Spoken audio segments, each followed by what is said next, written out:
कुठल्या यादीवर? शासनाच्या अधिकृत यादीवर नसल्यामुळे त्यांची अडचण निर्माण होते. राज्यात 30च असल्यामुळे तो प्रॉब्लेम होतो. हा तो प्रॉब्लेम होत असेल ती मान्य केला, वाढू म्हणलं आपण, ते तर वाढूच. पण जी अडचण येते म्हणताय ना तुम्ही, मूळ लिपी अभ्यासकांना जर भाषांतर करून दिलं असेल तर असं मला नाही वाटत अडचण असेल. तसं एखादं उदाहरण असलं सांगा. काय? हा हा हा बरोबर बरोबर. आलं लक्षात माझ्या. आता ते म्हणताय ते लक्षात आलं की त्यांनी एकच दिलाय आणि ते एक पुरू शकणार नाहीये सगळीकडे.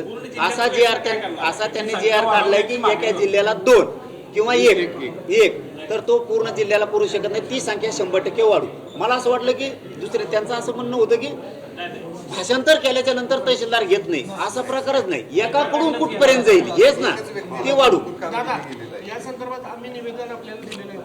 30 लोकांचीच नियुक्ती केली हो. तर कोणाला कार्यालयात कुठल्याही कार्यालयात घेतलं जात नाही. आम्ही संपूर्ण कोल्हापूर जिल्ह्याचे सगळे आता ही नोंदी शोधण्याचं काम आमच्या सगळ्या संघटनेच्या लोकांनी केलंय. प्रेस होऊन नाही एकदा हे आपलं तुम्ही मुली लिपी अभ्यासक आणि मी आंदोलक दोघांच भाषण चालायचं का बरं बी. आपण मला यांची प्रेस होते, आपण याच्यावरती निवांत बोलू. अभ्यासक वाढवायला लावतो. साहेब मोडी लिपिक यांचा त्या पगाराचं तारते असू दे, अण्णासाहेब पाटील महामंडळ असू दे, ते सुद्धा कुठंतरी मागं पडताना पाहायला मिळतात. अनेक मुलांचे हप्ते मिळत नाहीत, कर्जबाजारी मुलं झाल्याचं पाहायला मिळते. मी या पवित्र नगरीतून आणि भूमीतून शब्द दिलाय आणि पाठीमागं सुद्धा दिलाय. मी ते बंद नाही पडत आहे. सांगायचं नव्हतं पण तरी सांगतो या ठिकाणी. नरेंद्र पाटील साहेबच मला एकदा पुण्यात येऊन भेटले होते आणि सांगितलं होतं महामंडळ बंद पाडलं, मला पण संपवलं, महामंडळ वाचव. मी त्यांच्या समक्ष ते कबूल करून घेतलं होतं की महामंडळ बंद करायचं नाही. सरकारनं सांगितलं होतं बंद करणार नाही. नंतर ते मोडकळीच आणलं होतं. हे नरेंद्र पाटील साहेबांना सुद्धा माहिती आहे.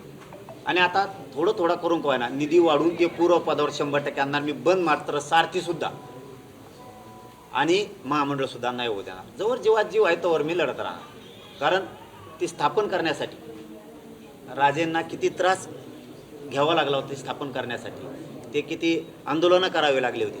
आणि त्या वस्तू बंद नाही पडू शकत, कधीच पडणार नाहीत. आणि त्या संस्था बंदही पडू देणार नाहीत. निधीसुद्धा वाढता घ्यायचं.